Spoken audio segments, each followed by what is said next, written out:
जर जास्त झाडे असती तर कदाचित ही वेळ आली नसती। चला आता वेळ घालवू नका। 1 जुलै रोजी महाराष्ट्र शासनातर्फे संपूर्ण महाराष्ट्रात 2 कोटी वृक्ष लावण्याचा संकल्प करण्यात आला आहे।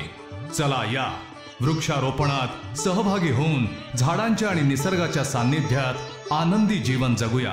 वन विभाग महाराष्ट्र शासनातर्फे जनहितार्थ प्रसारित।